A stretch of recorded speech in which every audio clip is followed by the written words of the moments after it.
So we are doing changes around us. What a fun would it be if you suddenly get some magical powers to change things around you? What are the things you would want to change? So first paragraph says, what if you get some magical power and you will be allowed to change something to something else? So that will be a great fun, right? So it starts from there. We do not have magical powers, of course, but we can still change a few things around us, perhaps many things.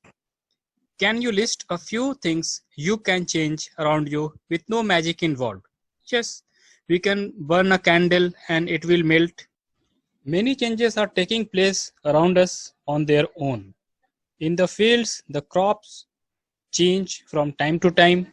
Sometimes leaves fall from trees, change color and dry out. The flowers bloom and then wither away. Are any changes happening in your body? Your nails grow, your hairs grows, you grow taller, and your weight increases as you grow. Did you realize either that so many changes are taking place around you all the time? So here are the examples of some of the changes that you may see or you may have seen, okay, around you. Okay. Can some of the changes be grouped together? How can we group various changes? It might help if we find some similarities between them. Now, how the changes can be grouped? Okay, in a collection, we want to collect it. How it can be grouped together? Can all changes always be reversed? So, one way to group is whether the changes can be reversed or not. So, that is one criteria to group. Look at activity 1. Take a balloon and blow it. Take care that it does not burst. The shape and size of the balloon have changed. Now let the air escape the balloon. Okay, so this is a small activity. When you will blow the air in, so it will be full of air and it will look bigger. Okay, the shape and size has changed. But when the air, you allow the air to escape now. So when the air is out, the balloon will come to the original shape, right? So this is reversible change. So with the help of air, the balloon was blown up, and when the air was released, it came to its normal shape and size. So this was activity 1. So activity 2 says, take a piece of paper and fold it as shown in the figure 6.2. So here the paper is there. It has been folded to form an aeroplane. You have changed a sheet of paper into a toy aeroplane. You may have lots of fun in flying this plane. Once you are tired of it, unfold the paper again. So after the things are done, unfold it. So it will come back to the original shape and size. It will be rectangular paper. So again, reversible process or reversible change. Now activity 3. Take some dough and make a ball. Try to roll out a roti. Maybe you are not happy with its shape and wish to change it back into a ball of dough again. This is another example of reversible change. It says, this is another example of reversible change. It says when you try to roll a roti and it doesn't get a desired shape, round shape, then you can again turn it back to the dough. So this is again reversible change. Now think about the 3 changes you observed in activity 1, 2 and 3. What do they have in common? Was it possible to get the balloon back to its original shape and size? Was the size of the paper same as before and after making an aeroplane? Was it possible to get back the ball of dough again? What do you conclude? In each of these 3 activities, it is possible to get back to the material with which we started our activity. So it is possible to get the original shape or size of the object. We are back to that object. If the answer is yes, it means that the changes occurring in these activities can be reversed. So all the changes happening in these activities were reversed. Now let us repeat the same activities with a difference. Now see the different activity. Activity 4. Take the same balloon which you used in activity 1. Blow it to its full size and tie its mouth with a string tightly. Prick it with the pointed tip of your pencil. Oops, it burst. Now if you fill a balloon, okay, and tie it with the string so that air will not escape, then you, with the help of pencil tip, you will burst it. So now it cannot be brought back to the original shape and size because it is burst. Now activity 5. Take the same piece of paper which you used in activity 2. Draw an aeroplane on it and cut along its outline. Now you have taken a paper and you have drawn it. Instead of folding, you are drawing it on the paper and you cut it with the scissor. Okay. So now these cut pieces cannot be joined back to the paper to give it the rectangular shape again. So it is not a reversible change. Again, activity 6. Roll out a roti from the ball of dough again and bake it on a tawa.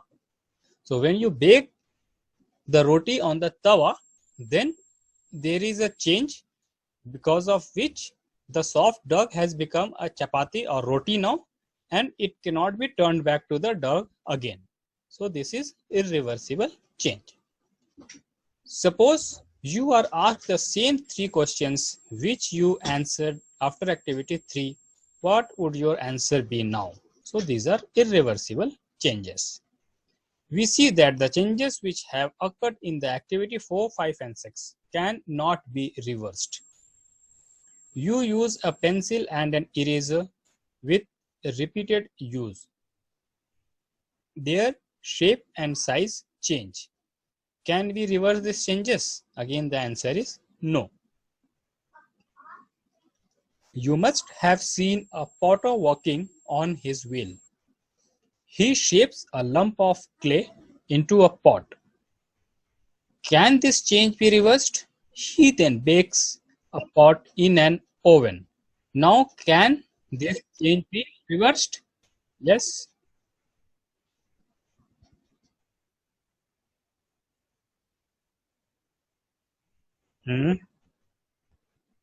Yes. Yes. When he is just giving the shape to the lump, it can be reversed. Okay, to the mud again. But when it is baked, then it is not possible to make it in the lump of mud again. It cannot be reversed. Or the lump of soil again, it cannot be reversed. Once baked, it cannot be brought back the lump of clay. So that is the irreversible change. Some common changes are given in table 6.1. We will see some more common changes that we see around us. Which of these changes do you think can be reversed? And question is asked, which of the changes can be reversed? We find that one way we can group changes is to see if they can be reversed. So one way to group the changes is if they can be reversed. So that is one criteria to group the changes. Raw egg to boiled egg can be reversed? No. Once boiled, it cannot be brought back to the raw egg. Okay. So like that, batter of idli.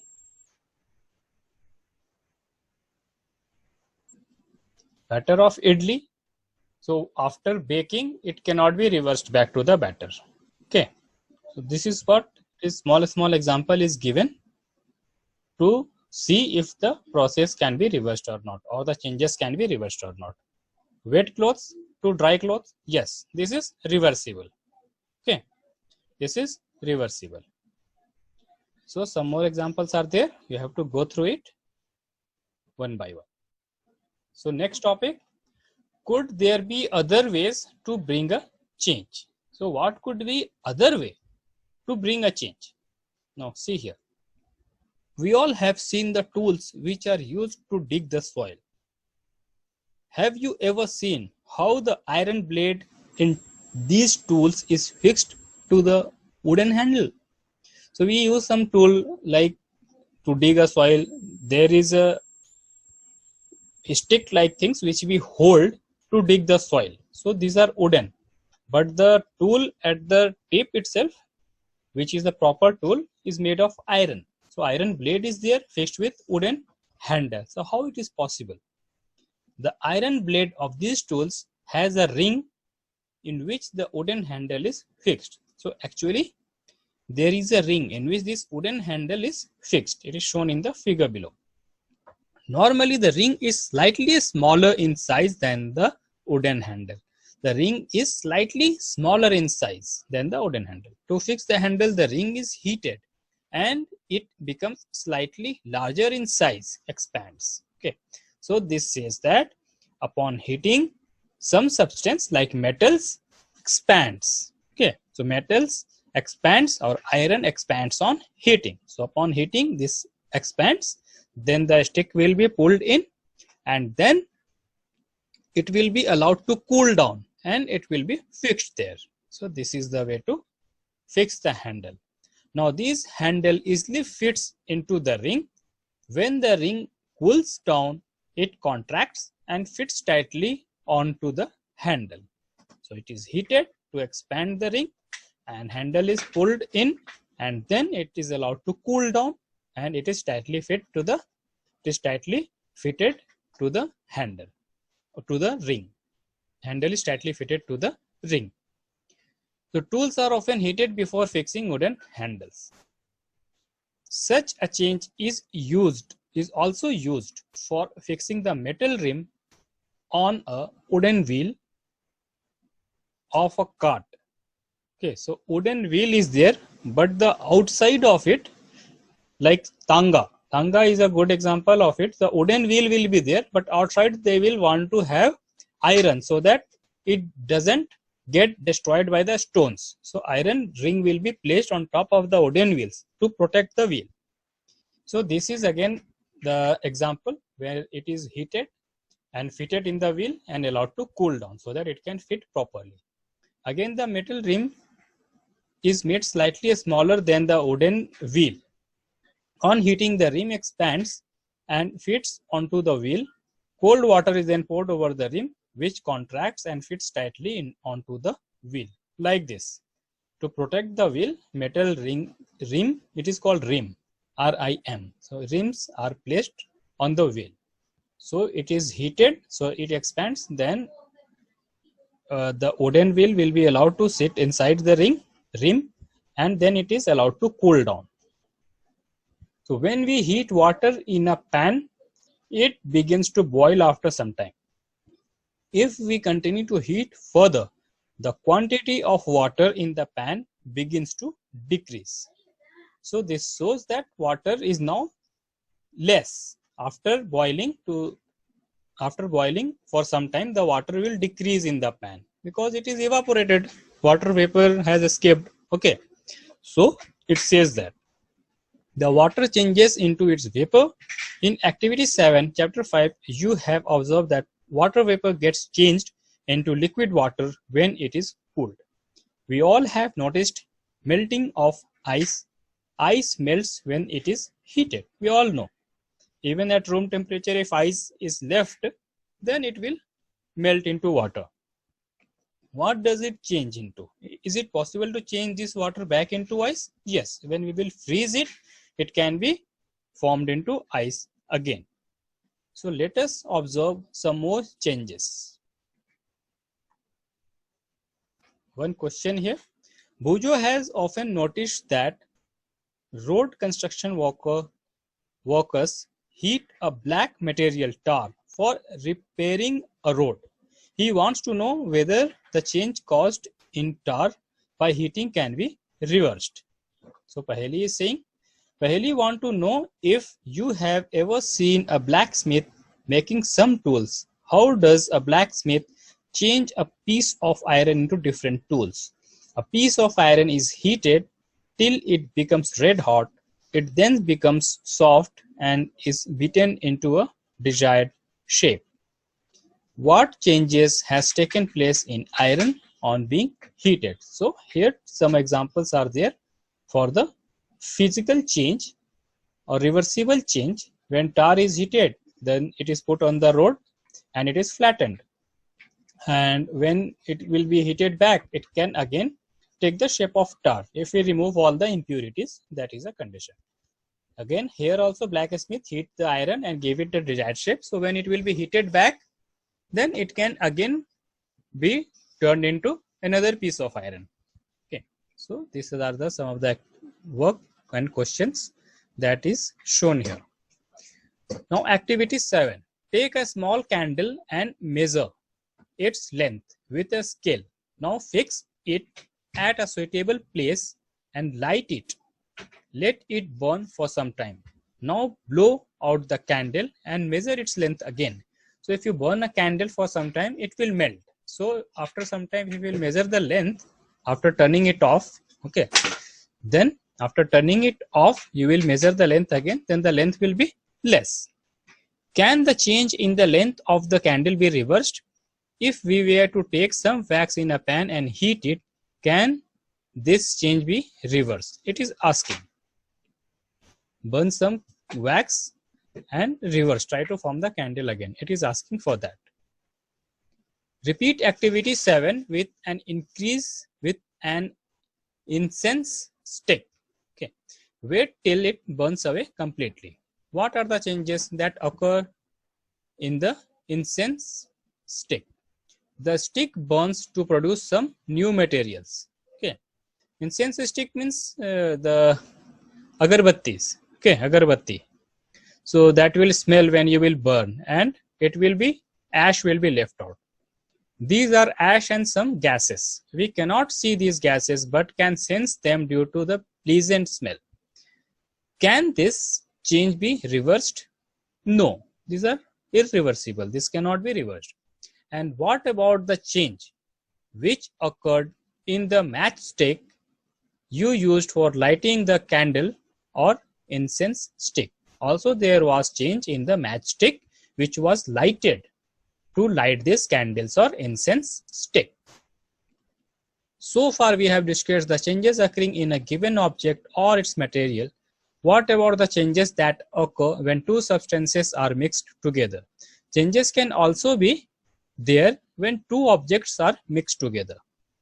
In chapter 4, we dissolved salt in water. Do you think a change occurred in salt or in water? Is it possible to reverse this change? Wait in chapter 5. Wait, in chapter 5, we learned how to separate salt from its solution in water. So in chapter 5, we have learned how to separate salt from its water solution. Okay.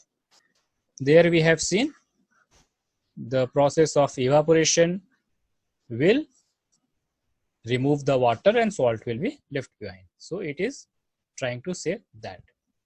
So we can say that the change due to dissolving salt in water is reversed. Paheli asks, if you have ever seen curd being set, a small quantity of curd is added to warm milk. The milk is stirred and is set aside for a few hours at a warm place. In a few hours, the milk changes into curd. Can this change be reversed? No. Curd cannot take the form of milk again. So it is not reversible or irreversible change. We find that a few ways to bring about a change in a substance could be by heating it or by mixing it with some other substance. We also find that some changes can be reversed while some others cannot be reversed. There must be many other ways of changing things around us. It is possible that some of them could be reversed. Thus, changes around us could be grouped as those that can be reversed or cannot be reversed. So, broad groups are there for the changes. One type of changes are that can be reversed, another type of changes are there which cannot be reversed. In higher classes, you will learn more